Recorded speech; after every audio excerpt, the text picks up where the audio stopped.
show you, I'll give you the 30-cent tour of what I do for a living. I do research on air pollution control. That's my background, air quality, air pollution. That's great. Yeah. So this is sort of homemade in a way. It is. This side is the inlet. The exhaust passes into the body of the machine. Inside we put some stainless steel plates. You can see this is one that's relatively clean. What we end up doing is actually charging the little carbon particles with electricity. They get attracted to these grounded plates and then collect on the plates, and the clean exhaust comes out the other side. Wow. Yeah. So these are some of the test plates? This is probably like an 8-hour test. So it's Really? like an all-day kind of thing. So in 8 hours you've got all 6 of those plates? Or? I know a lot of chemistry professors and chemical engineering professors who die of brain cancer and leukemia. It happens all the time. Right. Yeah, it's amazing. They give their bodies to science. They're still allowed to dump a tremendous amount of the waste, the fracking fluids, the oily liquids that come up, the gas that comes up. They're allowed to treat that as a waste product the same way you would have maybe 50 years ago. You take all the water and oil and muck and you dump it into a big pit in the ground, or on the ground. And you take the natural gas that's still a little bit too wet, you don't want to clean it up, and you just vent that into the air or flare it. And it's amazing to me that we're doing that in the year 2009. Just for a lot of reasons. Whether it impacts climate change, it impacts the soil, it potentially impacts the water, it has huge air emissions. So yeah, it is disappointing that the states haven't regulated oil and gas production the way that you regulate other modern industries. You're looking at food production facilities where you make cookie mix, or where you make cereal, or where you make Coca-Cola. These places are almost sterile, they're so clean. If you go to a Frito-Lay factory where you make Doritos, these places are incredibly clean. They have to be. They're very tightly regulated by Food and Drug Administration and other agencies. But then you can go out to an oil and gas site where they take God knows what that comes out of the ground and just dump it into a hole in the ground and let all of those hydrocarbons just either percolate into the air or percolate down into the water. And it just seems so ancient. And unfortunately, it looks like it's legal. It looks like most states haven't really done much to try to limit that kind of behavior. And methane is a very, very strong greenhouse gas.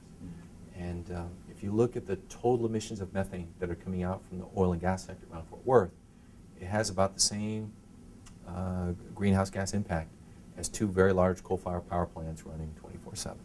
So there's a lot of methane that's being emitted. There's also a fair amount of CO2 that's being emitted from the oil and gas sector.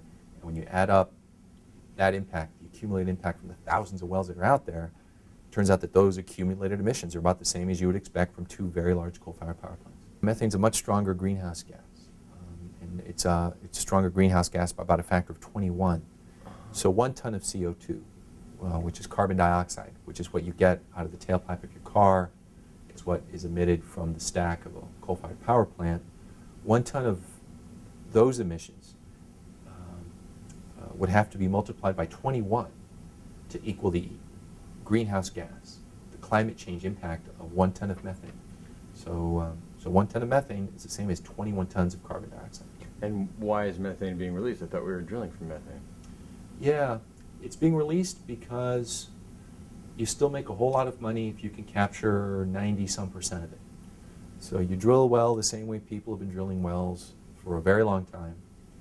And if in the process you capture 90, 95, 99% of what's coming to the surface, you make a lot of money. And it takes a little bit of time and a little bit of care and a little bit of effort to keep the remaining 1, 2, 3% from being released to the atmosphere. And if you can still make a whole lot of profit anyway, then why bother? And that's what's been happening around Fort Worth.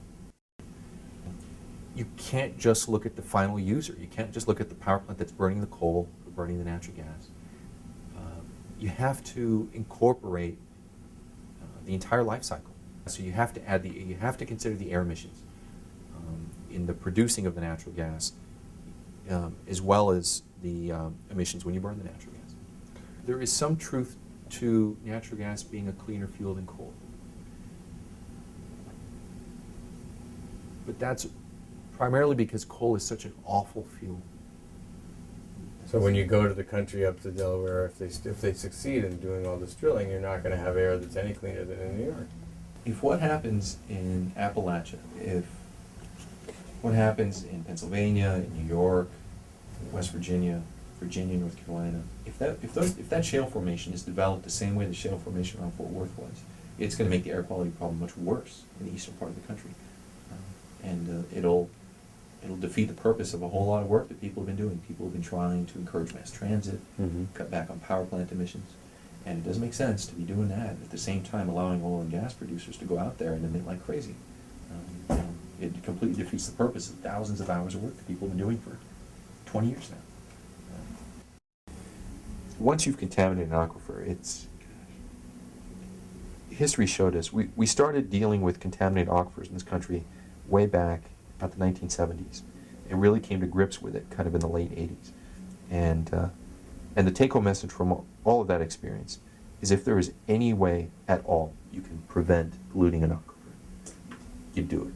Because once you've contaminated it, once you've polluted it, it is 100 times more expensive to try to clean it up. And sometimes you can't. There are aquifers in this country that we know are contaminated, that we've known are contaminated for decades now. And you can talk to the engineers, the brightest people at the brightest institutions in the country, EPA, and all the top universities, and they'll tell you there's no good way to clean it up.